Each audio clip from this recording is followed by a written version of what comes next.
Hello and welcome to another West London Sport QPR podcast. I recently talked on the pod about wanting to delve into the running of the club and those making key decisions. Soon after that, we spoke to Rangers' head of methodology, John D'Souza, and we've also heard Kevin Betsy speak a bit about his role as individual development coach. Have a search for those if you've not heard them already, they're worth a listen.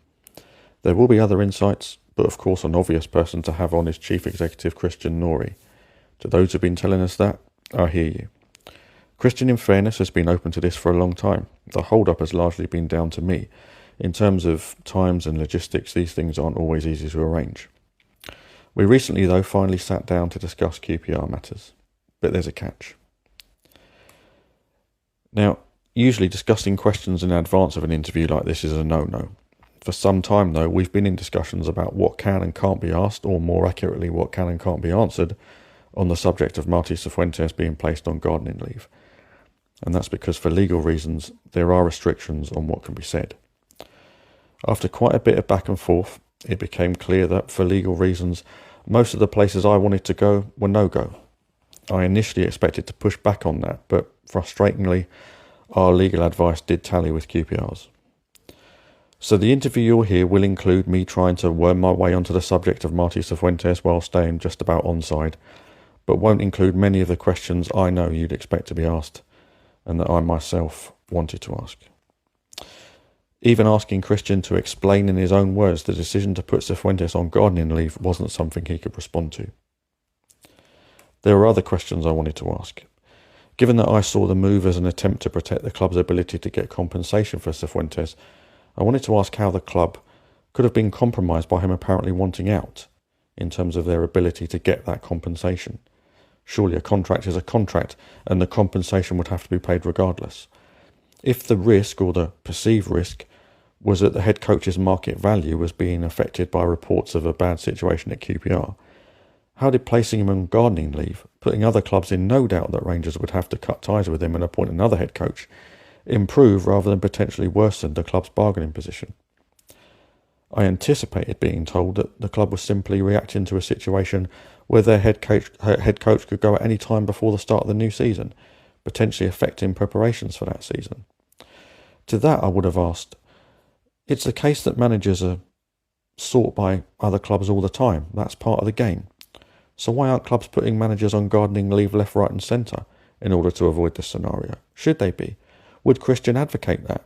Can we expect the same with Julian Stefan if he has a good season and is potentially attractive to other clubs? Is he going to be put on gardening leave as well? We couldn't go there. Even minus all that, I hope it's still a good listen for you. Christian and I spoke about a number of issues with nothing apart from aspects of the Cifuentes situation off limits. And in terms of Cifuentes, there were a couple of questions I was able to work in without overstepping the legal mark. I wanted to ask about what I saw as a possible contradiction, where the club make much of having a model that's based largely on the premise that managers' tenures tend to be short and insecure, and the model is designed to cushion the club from the impact of any change, but then feel it necessary to take what seemed like a pretty drastic step when it seemed like their head coach might move on. Are those two positions consistent? And did aspects of the club model frustrate Cifuentes? Did it lead to some of the problems? And more importantly, is it likely to frustrate others who follow him in the job? We could go there, and we did. So, 18 months after Christian Nourry was announced as QPR Chief Executive, here's an hour or so of he and I reflecting on that time and what might lie ahead for the club. Christian, 18 months in the role now, unbelievably. How's QPR look different now to how it did 18 months or so ago? And how might it look different in 18 months' time if you get your way?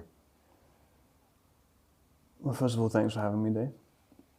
In many ways, it's been the longest 18 months of my life and the shortest 18 months of my life, just such as the cadence, I think, of Championship football. Obviously, when I arrived, it was very much a question of survival, like trying to retain Championship status on the back of a really, really challenging financial fair play situation where our ability to make changes was restricted in a short space of time.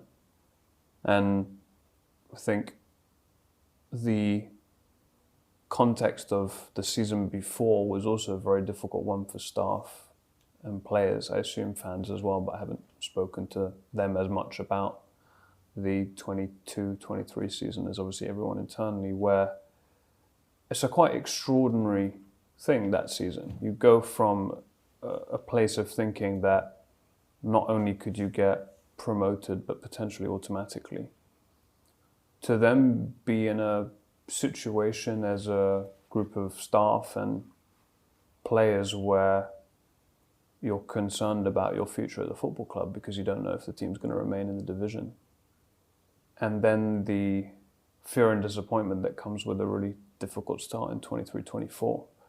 So I think when I arrived, it was very much a case of trying to ensure that everyone was as engaged as they possibly could be, and felt like you have to believe in that situation that you can do better, because if you don't, and that includes every single person, doesn't matter how close or how far away they are from the pitch, if you don't have a genuine belief that we might be able to turn it around, that sort of thing rubs off on players or people closer to the pitch. So I think very much that first 6 months was about survival and ensuring that every bit of knowledge and skill that we had in the building was being utilized to the best of its ability. And then I think from a football perspective, we're now into the second summer transfer window of really what we felt was probably going to be 2 to 3 summer transfer windows of work, of trying to put together a squad that can not only win today, but of players that other people will want now in the future. And the aim last summer, going into a context of a league that we felt was probably going to be weaker for a bunch of different reasons, was to ensure that the technical basis of that squad was in a place where we could play the football that fans at this football club have historically liked to see, and then also be bolder in terms of where those players might come from, because we felt that maybe you would have a 12-month period where some of them would struggle a little bit more than others, and they would probably have some space and some room to figure out how best to apply their talents to the league. And then we're into sort of the second summer, where it's now about layering on the pace, power and athleticism that this league requires increasingly teams to be able to demonstrate over the course of a campaign, so that whoever the head coach is of the football club, they've got a 25-man squad with enough tools in place to be able to tackle all varied challenges that will happen in the championship. Because frankly, if you're a team that is not a top 10, top 14 budget team in the league, you're going to have to be able to adapt to opponents in 2 scenarios, despite having a way that you want to play as much as you feel it's possible to play, whilst not compromising winning. You've also made quite significant structural changes, largely around how a head coach operates. It already looks quite different to how it did 18 months or so ago. Talk a little bit about that, what you've done there and why you think it's important. Sure. I think, unfortunately, if you look at the average length of a tenure of someone being the head coach of a football club in the championship, the average head coach doesn't make it a full season in this league. And I probably put that in a negative way, but it's equally a positive way too. It's a league which increasingly has a significant number of eyeballs on it, and therefore, if you do well as a head coach and you're ambitious, you're probably going to get opportunities to move on up quickly if you're able to show talent and aptitude in this division. And then at the same time, unfortunately, it's a division where all of a sudden you don't win for 5 games. It doesn't really matter which team you are. In that first half of the season, people are stressing and panicking. So what we are trying to do is defend the interests of the football club as much as possible by ensuring that whoever the head coach here is at the football club, they've got world-class resource that they can rely on to support them through the journey of being the head coach of Queen's Park Rangers. So I think that's one piece that's going on philosophically.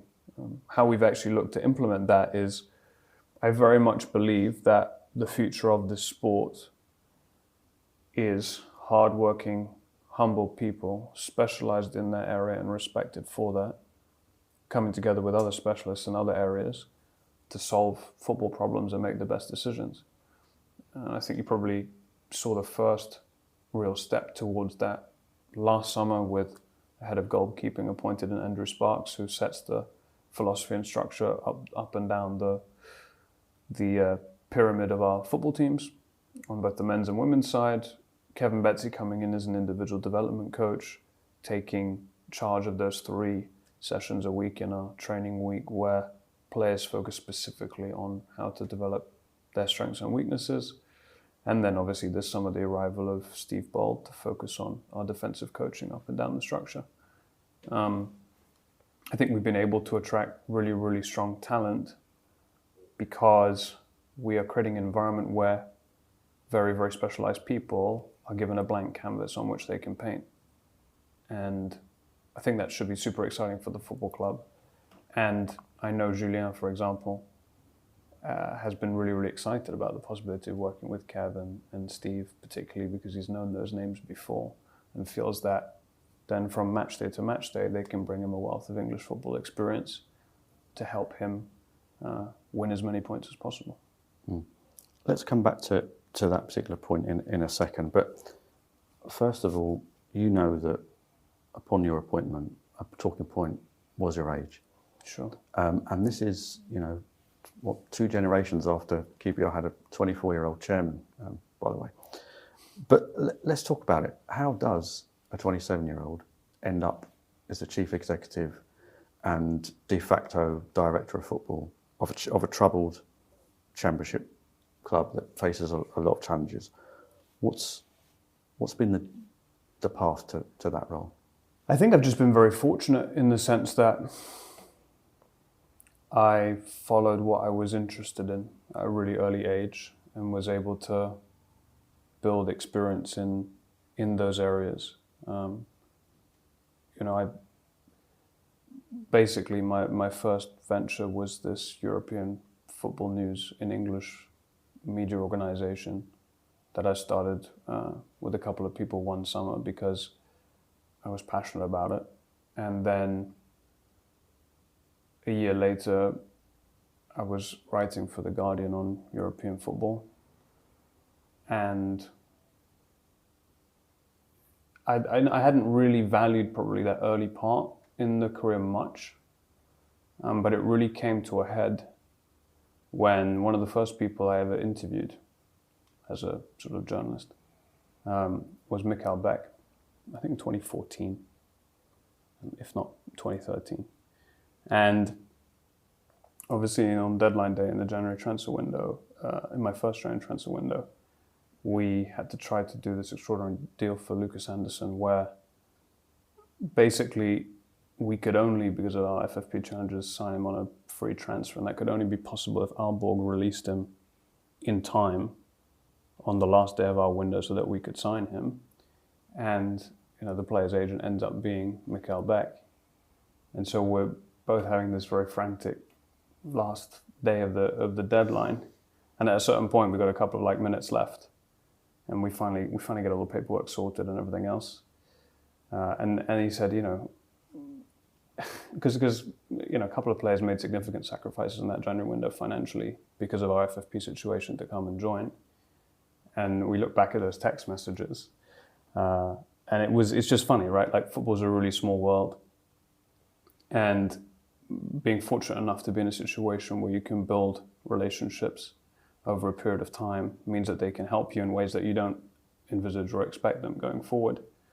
And then ultimately was in a situation as some of the businesses that I was working on developed, that more and more groups of funds or individuals that might be interested in owning a football club or running a football club took an interest in the work that I was doing, and then was able to support in problem solving for people buying teams, existing teams, federations, and that ultimately culminated in the Retexo journey, which then took us to being engaged by one of the shareholders of QPR to look at QPR.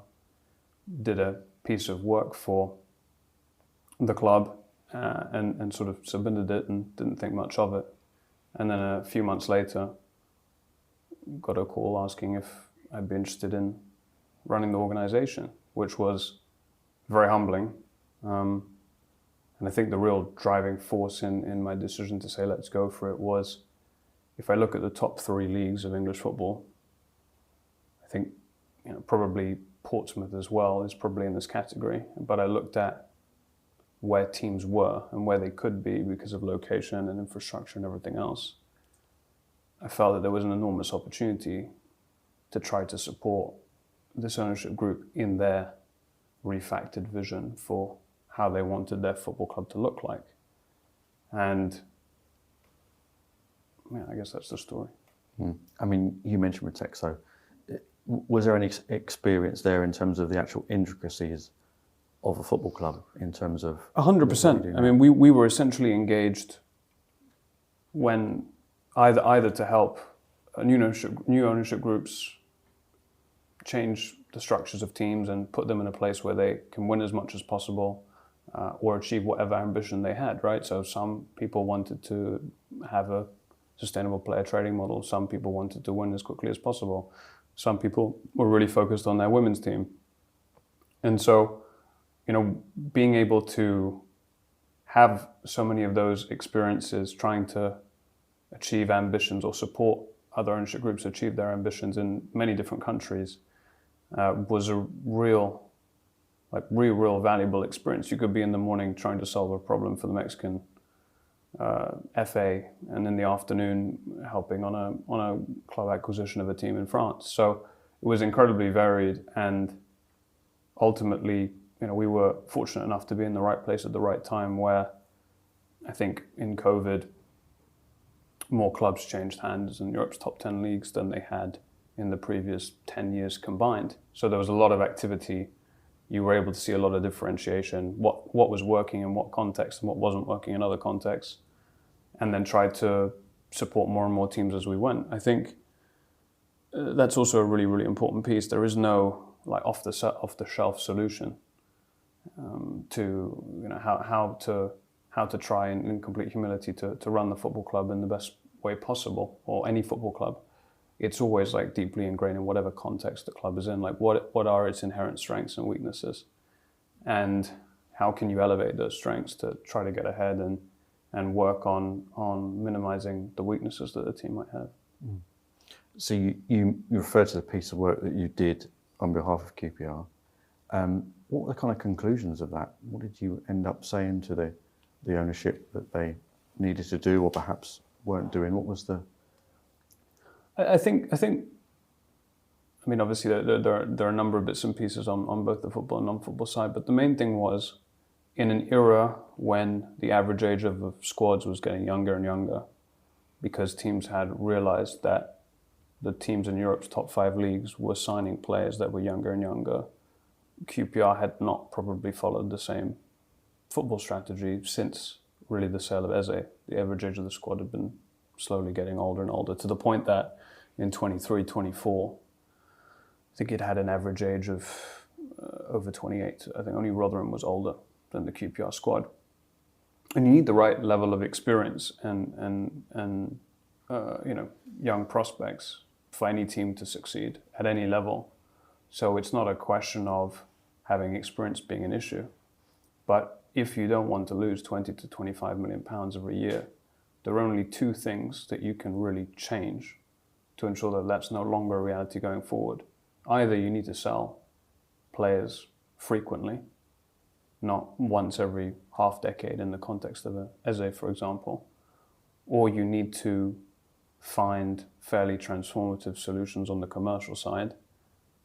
In the case of QPR, that looks like, how do we further maximize and monetize the infrastructure that we have, both this brilliant elite training facility at TSG, but also what can we do with Loftus Road in its existing state to try to drive non-match day revenue, and is there a possibility for us to work with local partners to augment that? Going back to the kind of structure that you talked about, and what you identified as what you see as the way forward, I just wondered whether that was based on what you'd encountered when you looked at various areas of football management, and whether you believe that the structure that you're looking to implement here is just right, full stop, that's just the best way, that's the best template, you could take it anywhere, or is it the case that specifically for QPR you looked at it and thought, this is what QPR need? I think it depends if a club or ownership group values an academy or not. I mean, obviously, very famously, some of our favourite neighbours, Brentford, shut their academy down and have since reopened it. The head of methodology role, obviously it's probably existed in certain different guises in English football, like technical director or whatever other terms there have been. But that role didn't exist in English football in that title until we brought it in. Since then, Birmingham have hired a head of methodology 6 weeks ago. Tottenham are recruiting one. So if you value your academy, you've got to think, okay, it's nice to have one, but if you're developing players, what's the point? The point is to ultimately ensure that they're successful. And if they're going to be successful, then you need to make it as feasible as possible for them to get into the QPR first team, or at least the EFL, to have a career. And I very much believe that having somebody that oversees how our teams play, but also supporting all the coaches within our team, from under 10s up to the first team, allows for a level of tactical continuity that means that there's one less really tricky thing as a 16, 17-year-old youth academy player to get used to when you jump into the first team, if there is that level of tactical consistency. Because you have to deal with a more aggressive rhythm, a much more physical opponent day-to-day in training, elevating your technical ability because you have less time on the ball. And then also the non-football stuff, the human stuff. You have to deal with the fact that all of a sudden you're called to your friends because you're making it as a footballer, the attention that you're getting. Do I need an agent, yes or no? Like, these are all things that people don't think about, but naturally in any context or situation, if your life is changing so significantly at work, in what you do, in what you do that you love, which is the case for the vast majority of academy players, and then also off the pitch, it's not super surprising that there's a very, very, very low hit rate to get to a high level. So everything about the football structure that we've put in place is how do we put people in the best possible conditions to succeed.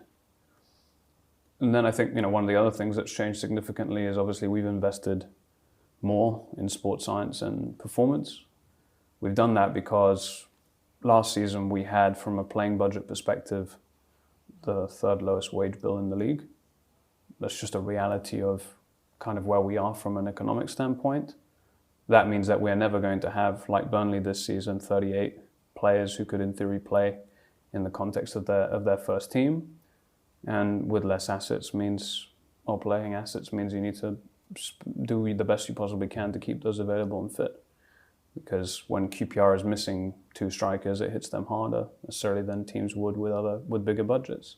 So again, it's I think those are probably some of the key changes that have happened. And the question will be, I think we've made a good start, probably in a way that has not ultimately resulted in on-field results that everybody and all our supporters can see yet. The question will be, can we continue to maintain that, and can we keep executing so that in the medium to long term, this football club is in the healthiest position it can be in. In terms of recruitment and the things that you've touched on there and the changes that have been made, if a player suddenly breaks into the first team at Colchester, or maybe lower down, somewhere like Harrow Borough on QPR's doorstep where they've missed players from before, the changes that you've made, how how have they improved the chances of QPR being first and right with players like that? So previously, there was a complete silo between first team recruitment and youth recruitment. All youth recruitment and youth scouting was done on the academy side, and there was basically a bit of a Chinese wall between that and the first team. So Andy Belk and Alex Carroll now work very, very collaboratively, as well as their team of fantastic scouts and talent spotters, to be in a position where they're regularly meeting and communicating to look at 14 to 17-year-olds, really from the lowest ends of non-league right up to Category 1 academies, in a very deliberate way. And I'm not saying that wasn't done before, but perhaps the quality of communication or the information flows was not as effective, and then didn't ultimately ensure that we were regularly being able to be aggressive in those markets. So, I think we've signed at least 2 players direct from non-league in the last 12 months, Archie O'Brien and Alex Wilkie. We've taken a look at a hell of a lot more as well. And we like that a lot because we believe a lot in getting young players as early as possible playing against grown men and understanding what it's like to be in that sort of dressing room, which is also why in the last 12 months, more of our 16 to 19-year-olds have gone out on loan to different levels of non-league or other tangential markets than they have done in the last 5 years combined. Because, and even if it's just for 2-3 months, Emerson Sutton jumping into the Hanwell Town dressing room for 3 months was a real character building experience if you ever get the opportunity to sit down and speak to him. Ridwan Hassan, who's here on the tour with us, who was just 16 last season, playing with Harrow, and again, starting to play against and with grown men. It just accelerates your physical athletic development, but also your confidence. Because your entire career up to that point, you're in this situation where it's essentially a death match against other people your age. And it's very, very much that comparison culture is tough and difficult. But ultimately, in order to have a chance to even be an under 18 in a Category 2 academy, what you have been doing this whole time is just trying to be the best your age. And that's felt like necessity, not necessarily success for a lot of these guys. And so playing and being sometimes better than or going up against people who are 10 years older than you and seeing that you can make it and have an impact accelerates your physical athletic development, but also your confidence in a significant way. And I don't think it's a coincidence that those two had significant non-league loan experiences last season, that they have probably been 2 of a significant number of our younger players who have developed significantly over the last 12 months. You've perhaps answered this question, at least in part already with what you said, but I'll ask it anyway, because the ownership, the current ownership, and I'm including when it was initially Tony Fernandez, who was very much the kind of public face of it, had made a lot of noises from day one about investing in people, and certainly the academy. These days, with Tony having moved on, Ruben, as you know, by nature is a much more quiet character. But there hasn't been so much rhetoric from the owners. And I suppose the question really is that, what is it they're actually looking for at this stage? They continue to fund losses. What do they want out of this? What's your mission, essentially, at this stage of the game? Sure.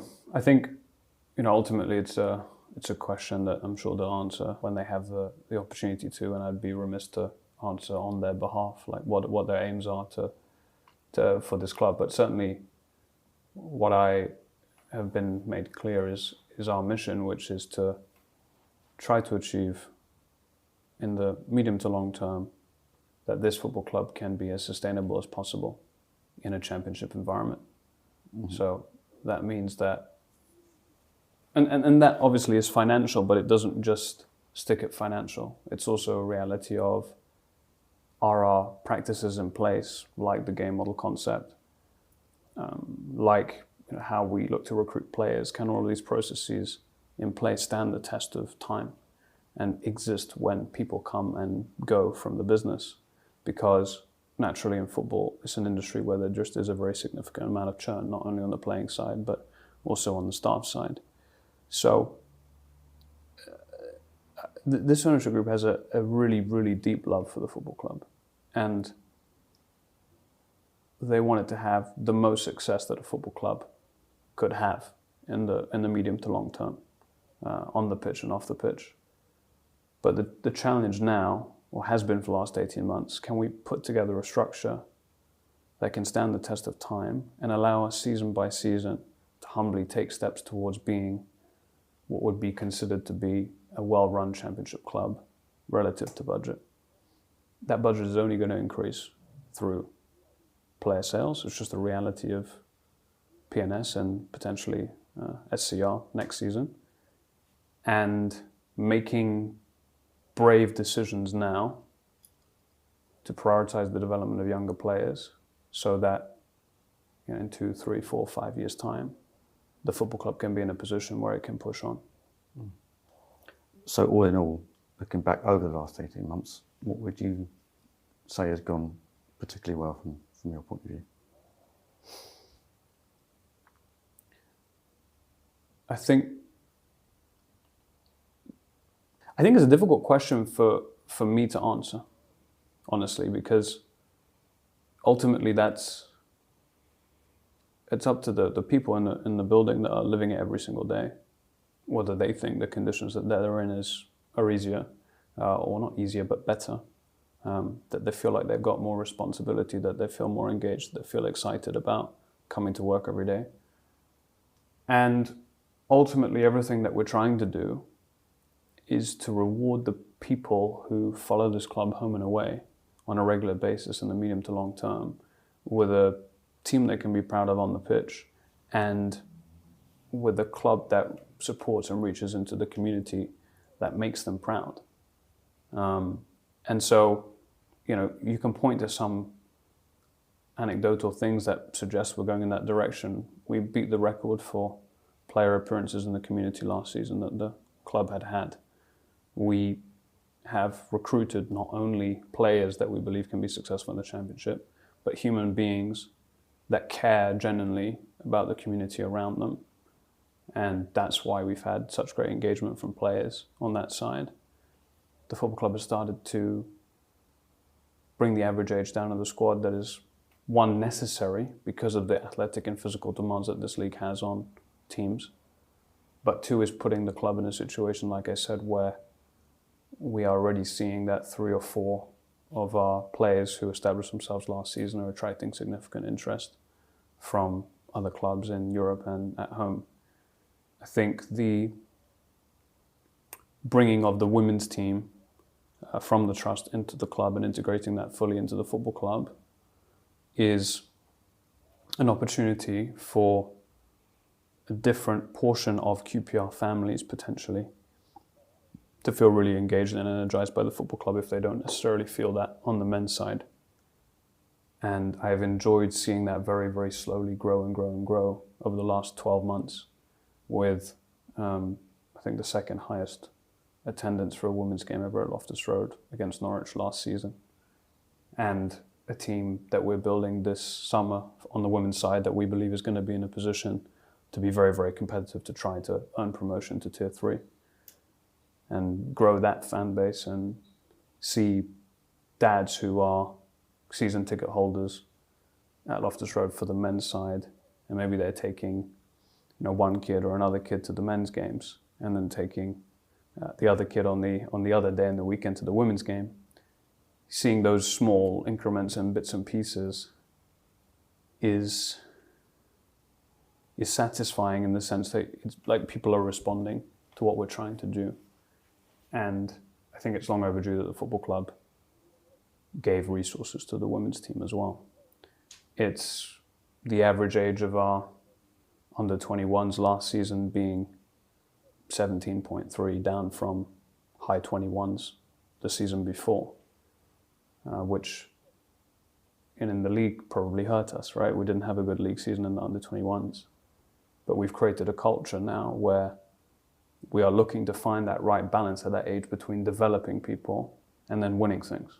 So whether it's the FA Youth Cup, where on paper we're massive underdogs against Arsenal, but we go to penalties. Still have some nightmares about that game, especially in extra time. Or winning the Premier League Cup, which is the first bit of silverware that a youth team above the age of under 16 has won at QPR for over a decade. These are little kernels of things that we believe are going in the right direction. But it's too early to say. And it's also not ever going to be our style to sit there and go, this is working, because the reality is football is constantly changing. Every month there's a new challenge. We are dictated to by what the competition is doing in the EFL Championship and how we need to evolve and adapt. But success for me would look like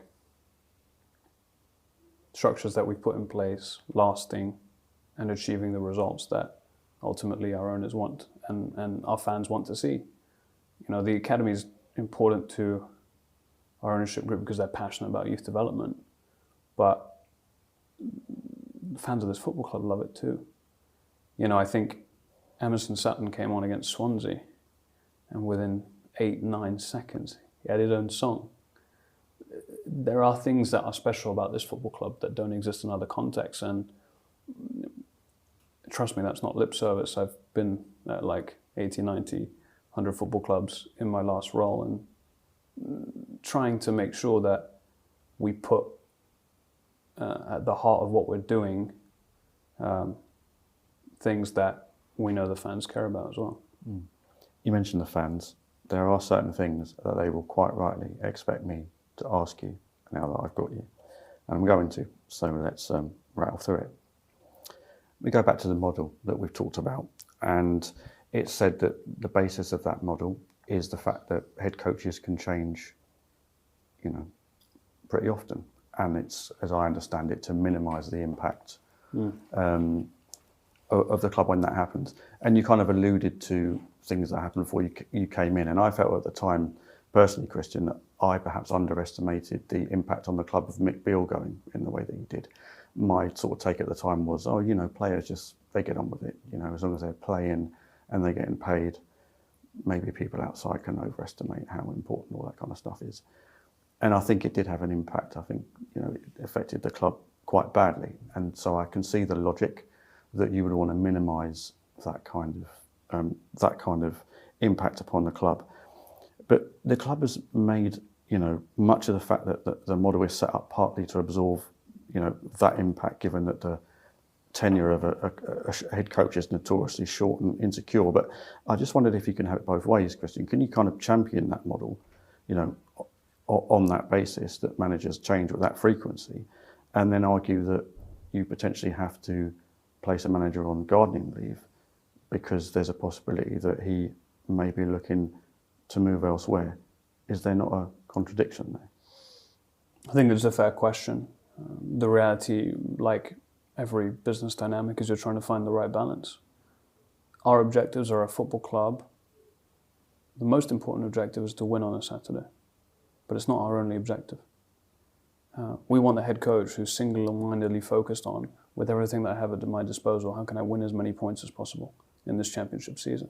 But also we're in a situation where we want to develop players as much as we possibly can. And so we need people who have a different perspective and a different mission, thinking about how can we best do that and support the head coach through that. So it's not so much of a question of absorbing the potential departure or arrival of a head coach, but it's more in the context of how can that individual best be supported to singularly focus on that objective whilst having people around him that will help tackle some of the other priorities for the football club, like developing young players to the maximum ability possible, so that either we can rise up the table and maybe one day go to the Premier League together, or if not, sell those assets in order to increase the playing budget. So I think it's more just ensuring that you create an environment where I put it this way, in my experience, the worst way to run a football club, because there's no good way to run a football club, is to have a small number of hardworking, humble people who go into a room at the beginning of the week and have differing points of view on different bits and pieces in terms of the football club, but ultimately respect that whoever is in their relevant role with the responsibilities that they have has the competence and quality to listen, but ultimately make the best decision that they see fit. And so I think that's much more what this structure and what this model is about. Obviously, I can't comment specifically on the second part of the question relating to gardening leave, but I think this will be seen in time as a fairly unique set of circumstances. And what we are looking for as a football club is someone who fully understands and respects our assets and limitations and wants to go on a journey with us. So I can guarantee that there is not a single person in this building who wouldn't love more for Julien to be the head coach for a really, really, really long time. And we have a medium to long-term relationship with this head coach, and that it ultimately results in really long-term success for the football club. Like any head coach that the club as it is set up now will be hoping for, because a number of people put in an awful lot of work to try to arrive at the best possible point. One more question about the model, and one more slightly rude one. Apologies. No, we love those. But, the model includes now somebody like Steve Bold as a defensive coach. His credentials absolutely speak for themselves. But I have to ask you about some of the other aspects of this model, that some of the perception that does exist. And it's that it does include some people who haven't played the game at that kind of level, or any kind of level. They lack, perhaps, it could be argued, some real-world football experience. In some cases, you do have one or two people here who've been here for a long time,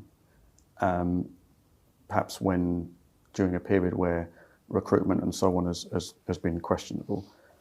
And I suppose the issue is that these people are taking key decisions. They can potentially set parameters for maybe a head coach who's a much more seasoned operator, who has a much more solid perceived background in the game. And I just wonder, was that not a source of frustration for someone like Marti Cifuentes? And more importantly, wouldn't it be for others who potentially have good credentials to be the head coach of QPR? Yeah, I don't believe so, because, again, I think the head coaches that want to have prolonged success in the game understand that football has evolved in this direction anyway, where it's about allowing specialists in that field to lead, and then agreeing, disagreeing, committing, and then everyone supporting that decision. So I think that's the most important piece. Every key person on the football side of the business has a voice and is encouraged to make it heard on anything that they see that they think can help each other, because we're not an organization that's led necessarily by ego. We're just trying to find the best possible solution to the problem. I think the coaching staff is now filled with a level of experience that we're quite fortunate to have as a Championship football club. You have a head coach who has won the equivalent of the FA Cup in his country, who has coached and won in the Champions League, who has reached knockout rounds of the Europa League. You have an assistant coach who played for France, who, with experience in English football at both levels. You have, for me, and over the course of the interview process, someone who coaches the defensive part of the game in a way that is totally unique and really special and exciting for our defensive players, who spent 8 years as the assistant coach of Arsene Wenger at Arsenal. And in Kevin Betsy, you have someone through his England youth coaching who coached and developed most of the current senior English team players. That isn't an accident, in the sense that we believe, again, we've got to try to find a way to overcome the fact that we don't have the biggest budget in the league, and we don't have immediately necessarily the biggest resources to mount a promotion charge. So how can we accelerate the development to get there?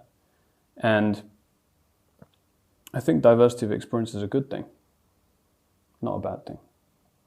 And often people approaching a problem in a slightly outside the box way results in an outcome that everyone's really glad about 2-3 months down the line. So I think it's about balance. And I think we have that now, maybe more so than we had in the last few years.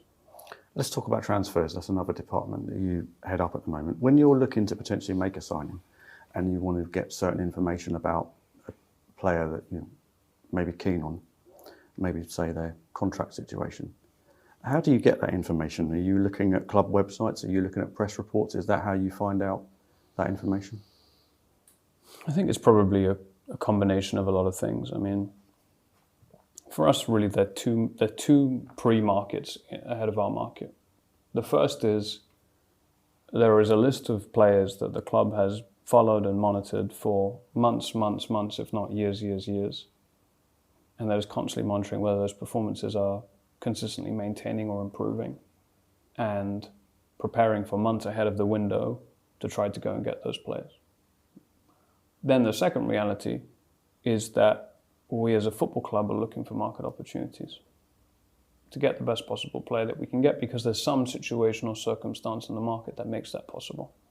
That second part of the pre-window happens a lot later, sometimes in the window or sometimes just before the window starts.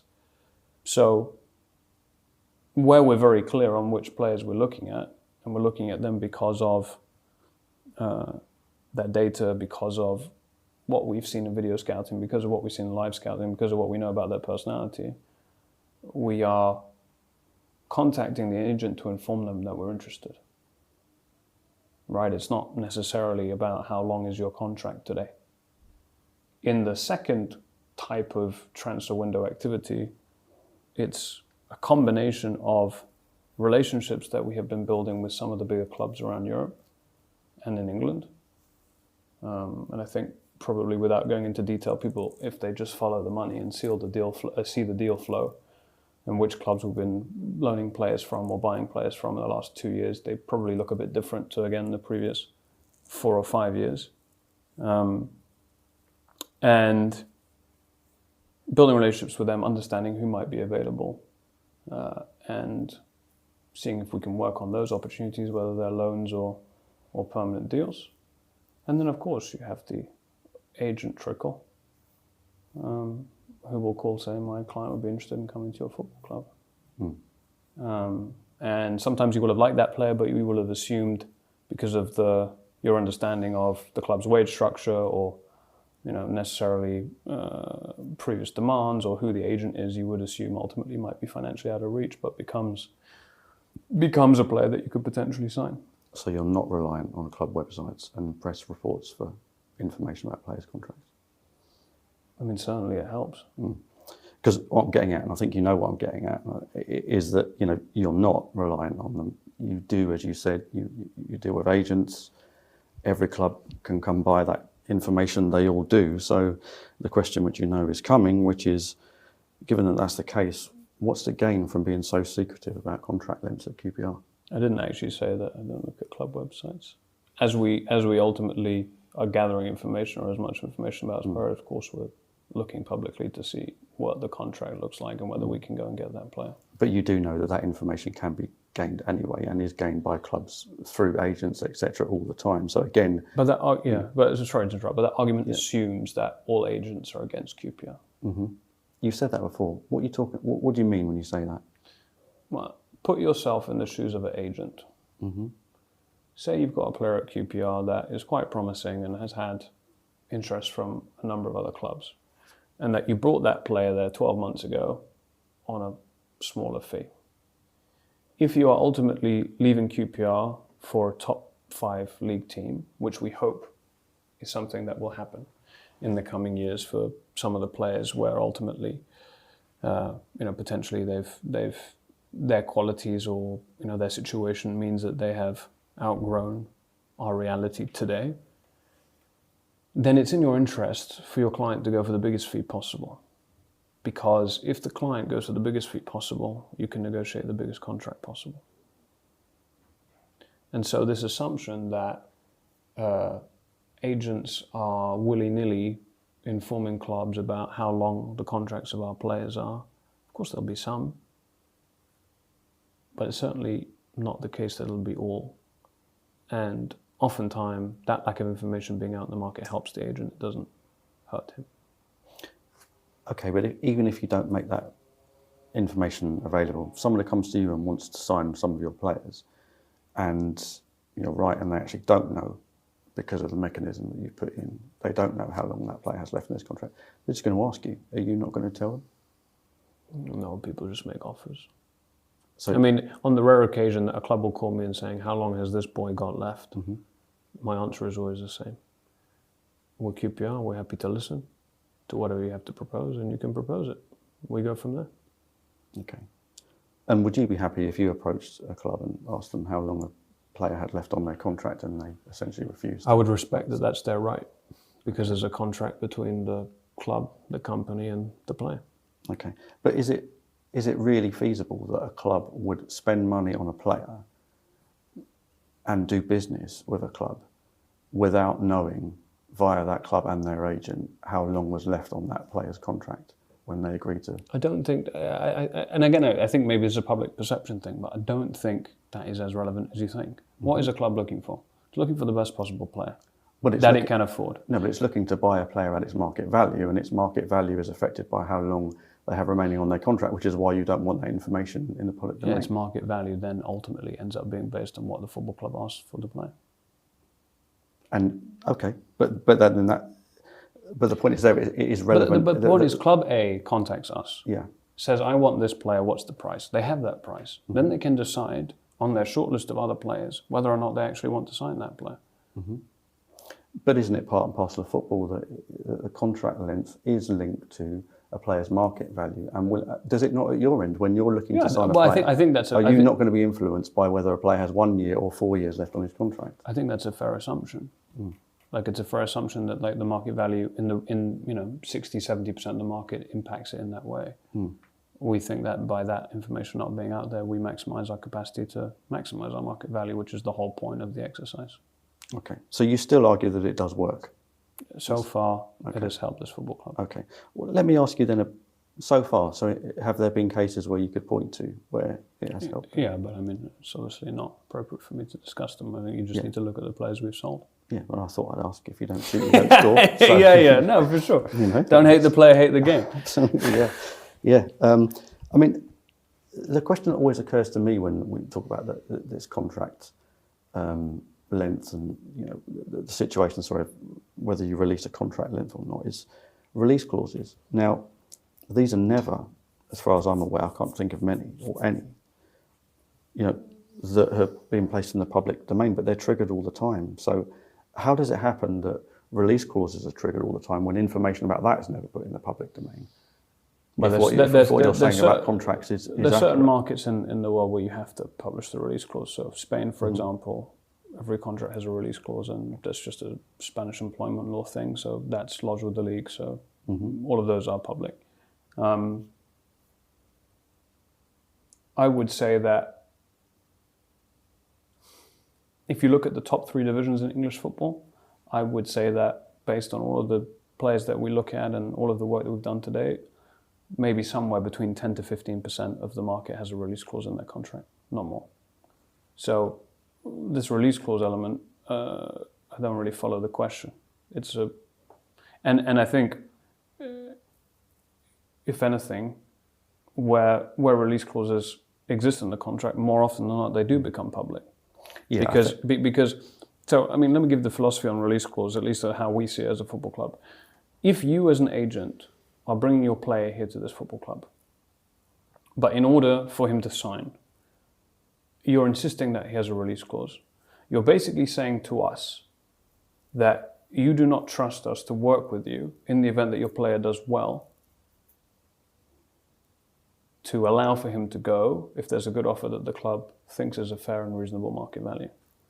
So I do think a release clause concept is generally incompatible with our philosophy on player contracts that then allows us to try to maximize our resale value of those players. No, I think the point I was making was that the idea is that keeping contract length is out of the public domain puts you in advantage when it comes to maximising the value of your players. Right. So my point is that release clauses are triggered, but they're very rarely, at least in this country, made public, and yet clubs still know that they exist. And I'm arguing that clubs will therefore still, in the same way that clubs will still know how, if they want to know and they need to know, how long a player has left on his contract, etc. So that's just the comparison. No, I that see was it, drawing but again, that also depends on each club's philosophy around a release clause. I don't like release clauses in our players' contracts because the truth is we have no idea what's going to happen.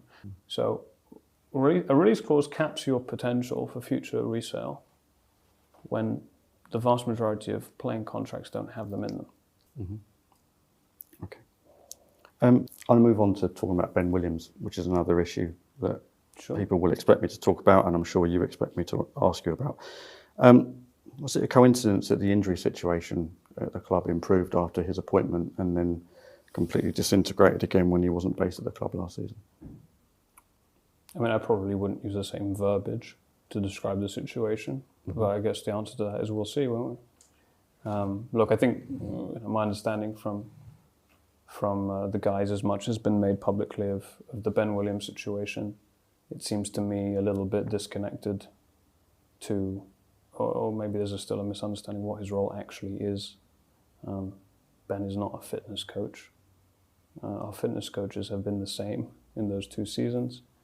Ben is someone who has 20 plus years experience of creating high performance environments and organizing medical sports science, analytics, operations in a way that helps people win. And we felt that we had a fantastic first season with him overseeing sports science and medical, and we didn't want to lose his knowledge, his qualities, and we didn't want to replace the philosophy that he put in place on preventing injuries. But, the idea that Ben is on the front line from a medical sports science perspective, preventing injuries himself, is a bit disconnected with the reality of how medical and sports science actually works. But when things are going a little bit better there, the club are happy to pick someone like that up, aren't they? So surely you then have to take the downside that if there is, that people are going to make that Have we connection. bigged him up? Well, I think there's been a suggestion that he is what he is, which was a key appointment, and that he came in with a view to hopefully improving fitness levels, among other things. Sure. As well. I mean, look, I think it's collective responsibility of this football club. When we do well, everyone's contributed to the success, and when we're doing badly, we expect everybody to reflect, to understand what they can do in their role to support the club in turning that around. So I'm not sure we've necessarily bigged anybody up, frankly. The people that we big up are the fans, because they're the ones that support this football club, believe in this football club, and have been there during really difficult times, recently and before. It's the only people we big up. Well, I mean, what you say about Ben and his role is factually accurate. This perception that he's been regularly phoning it in from Dubai, for example, I know is not factually accurate, in fairness. But can you see at least that the optics are terrible? And obviously in your job as a chief executive, part of that role is to uphold standards. And can you justify a situation really where the team's struggling near the bottom of the table, the squad is beset by injuries, and the head of performance is allowed to operate away from the club? Talking about at least just purely from an optics perspective, can you accept that was perhaps a situation that could have been handled better? Yeah, no, look, I think obviously we reflect on everything that didn't go well last season. On the pitch, off the pitch, injuries. A lot has been made of our injury record. The EFL injury report came out in June. We were mid-table for injuries last season. It was the record number of injuries in the history of Championship football since early 2000s when they started recording this.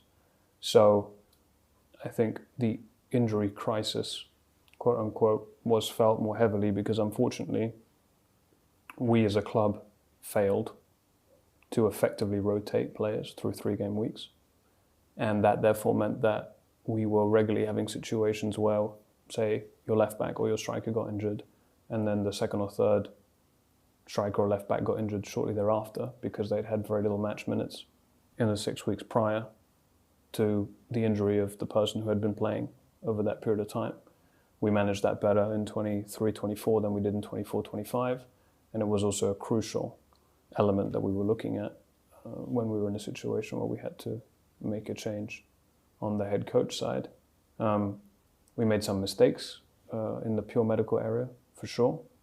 We've looked to rectify those mistakes with altered processes and new staff in some instances, notably on the physiotherapy side. We've made a hire in Paul from Tottenham this summer. But I understand that we perhaps put ourselves in a situation where an easy narrative could be spun that was not, in the best interest of the football club and didn't paint it in a good light.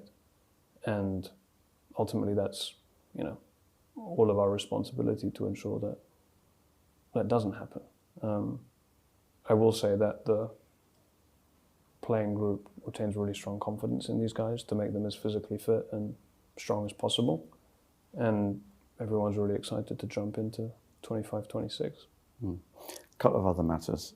Jimmy Dunn, you must feel pretty pleased that that's been done.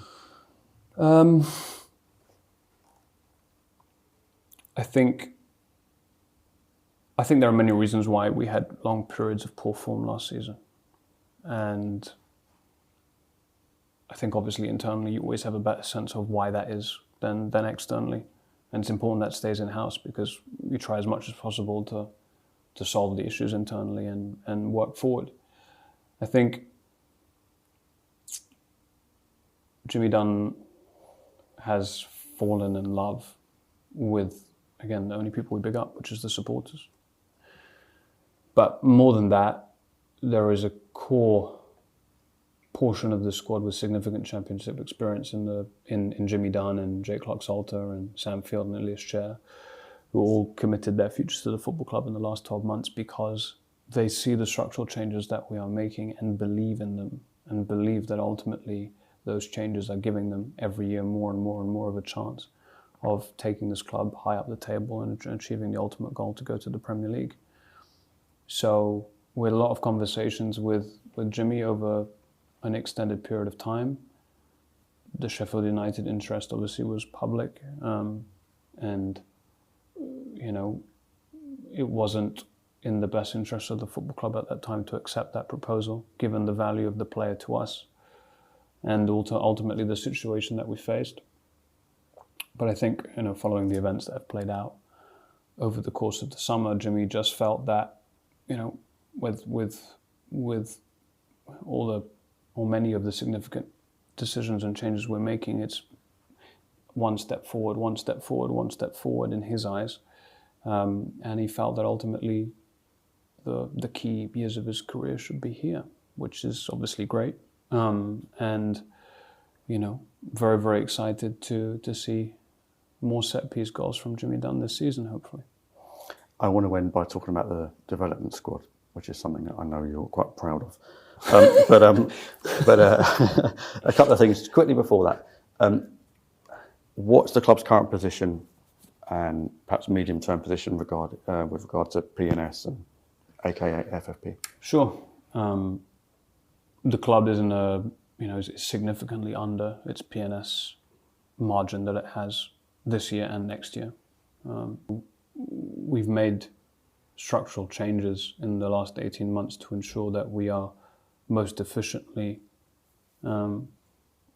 conducting ourselves to ensure that we keep as much P&S headroom as possible. But it is important to note that this could be the last season of P&S. I think that's fairly public. And if that is the case, then it's a whole new rule and regime that we have to get our heads around in squad cost ratio. And we will have to change our strategy again. So it is also very difficult for all the championship clubs to know exactly what they're shooting at the moment, because there's no clarity on whether the profitability and sustainability rules will continue after this season, or whether we'll move to squad cost ratio and what that will mean, which is the regime that's currently in League One. Anything you can say in terms of potential new stadium or things that can be done with Loftus Road? No, I mean, I think it's sort of been fairly clear that we are looking as much as possible for ways in which we can maximise commercial revenue. Clearly, any development of both the training ground and the stadium could help that and aid that. So we will continue to look to work with the relevant parties and partners that would make up that conversation to try to put the club in the best possible conditions to succeed. So, fortunate enough to be included now on Hammersmith and Fulham Council's advisory board for Upstream London, which is their very ambitious goal to basically turn this borough into the home of innovation in London, startups and tech. And that process has led to us working closely with Imperial College, obviously, who are on the doorstep, and other entities and parties who are excited about the football club, energized by the football club, and want to support it as much as possible as well. So that's been great, and I thank Councillor Calm for his kindness and support for the vision that we have for the football club and where we want to go in the future, and I'm excited to continue to talk to him about how we might be able to achieve that. The development squad then. I've been told off by some of your more supportive friends on social media recently for suggesting that... I'm not sure I have any friends on social media. No, you do. You've got more than I have, but that's for sure. In all seriousness, though, the development squad, obviously the Premier League Cup was very nice. But I would ask, in terms of what's happening, whether it turns out to be successful or not is a separate issue. We only find that out some years down the line, potentially. But in terms of what you're trying to do, in terms of the model, in terms of what the club is seeking to do, it may turn out to be successful, but is it new? The inference is that there's some kind of new model, new philosophy, a change of direction. What exists now that didn't before? Yeah, sure. I mean, I think there are a few things that are tangibly different, right? So massive respect to Chris Ramsey and everything that he built and developed at the football club. The guy is one of the most respected people in England in terms of youth development and coaching, and he had a philosophy in place from a technical perspective, from a coaching methodology perspective, which was significantly different to what we've put in place now. Now, that doesn't mean that the development squad success has got to do with a new coaching philosophy. The reality is it has to do with both, because for the players that have been there since they were 9 or 10, they've undergone most of their development as a young player under Chris's coaching philosophy, rather than some of the methodological changes that we've made. I think we're more ruthless. I think, the 21s maybe were doing better in the league, but the average age was much, much higher. And my view on that is we are actually hurting everybody's interests in that situation. If you are 20 and you're in our development squad and you haven't played any professional football, your chances of having a professional career are basically, less than a couple of percent. So whilst it might be difficult at times to separate ourselves from players who have been in the academy since the age of 9 or 10, but ultimately aren't immediately knocking on the door of the first team, and that can be tough for them because they have to move to a new environment. Sometimes you have to be cruel to be kind in that regard, and it creates a situation where they're forced into trying to make it professionally earlier. So the average age thing is important because we're now using the 21s very much as a means of, if you're in the 21 squad, it's because we think you've got a real shot of ultimately being in the first team, rather than before, where it was an area for people who were on the fringes of the first team, but weren't necessarily progressing and were more stagnating within the club. We're just, a lot bolder with the markets that we're recruiting from. I think certainly since Brexit, the club, just from a youth perspective, generally stopped looking abroad. Certainly in the context of Ilias Chair, they did pre-Brexit. And always, some of these things are reincarnations of different ideas or different eras at different times. And no one's saying that we have a secret source, but I think we have a clarity and sort of rules, if you like, in place, which are a bit draconian, but at least it's clear to everybody and transparent to everybody internally. This is what we're looking for from you at this point. But yeah, in terms of youth recruitment, I think 6 or 7 of the starting 11 that started the Premier League Cup final were new players in the last 12 months. From Brazil to Australia to non-league in the case of Alex Wilkie and Joel Halliday. Halliday didn't start, but... So look, I think those are all different elements that just weren't happening recently at the football club that are now coming together. So, and then it's also just being really brave. Like it's being brave, and we have our ownership group to thank for this. Being brave to spend money on a Brazilian, 18-year-old Brazilian left back who doesn't know the culture and doesn't speak the language yet, or being brave to sign a 18 and 19-year-old Australians who maybe haven't had the same level of technical development as other Category 2 or Category 1 academy kids will have had, but because of their physical characteristics or what we have seen from them at this point, that they're willing to invest in those players. Timothy Akindeleni, taking a 17-year-old from Aberdeen at this time has been a really, really interesting player in this pre-season so far. So I think we're looking for the best people for the job, and where it's possible to bring them in and really to maximise our chances of signing the best of that age. So I think those are probably some things, but I would love, as someone who's been around QPR a lot more than me, I would love for you to tell me that this isn't new or wrong or whatever. Like, let's debate it. I mean, what I was going to say was I've got some good news for you. We're finished, but well, no, I'm interested to know what you think because it's super relevant. No, I think the issue of whether it succeeds is different to whether the ambition is new. I mean, for example, you mentioned the word pathways. That was the stated aim of Chris and Les Ferdinand, who were here before. So in that sense, it's nothing new. The club have taken players from outside the UK before, so that's not new. I take your point about the change since Brexit, but there will always be changes as football evolves and etc.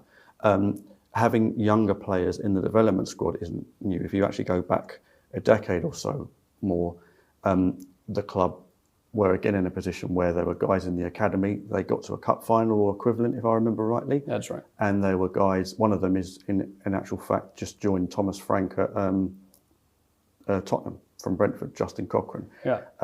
Richard Paquette, that category of player. They were playing in the equivalent of the development squad at 21. And the club made a similar change there where you fast forward a few years and the team were getting beaten most weeks, but the claim was they've got younger players. So all of what you're describing, I would still stand by my original point, is that it's not necessarily new. The issue is whether it succeeds. I think how I would describe it is, and I think you said this yourself, you described it yourself in how you portrayed it. I see it as an evolution, not revolution. And I think you said it yourself with some of the foundations that were laid by Chris, and some I would argue by the people before Chris, who came in at a time when the youth system had no money. Sure. And players from QPR couldn't even complete a spell on loan at a non-league club. They were being sent back because those clubs weren't happy with them. So the first step was to produce players who could actually go on loan for a month somewhere and not disgrace themselves. And the second step was to have people like Michael Doughty or Max Emer or Michael Harriman, who didn't make it at QPR. Yeah. But it was a relative success that QPR were producing players who could have careers and potentially get six-figure sums for the club. So I think it's an evolution from there to this point, rather than something that is dramatically new. It's just, I see it as the baton being taken on, is how I describe it. So I'm not sure that we disagree that much, really. And I have got that good news for you. I do think that Have you got to catch a train? we're done. I do have to. Yeah, catch a okay, train. well, I'll let you go then. Otherwise, because I want to talk about it more, but it's all good. But listen, put me in for another day. That's fine. But yeah, no, seriously, thanks. I do appreciate that. Thanks, Dave.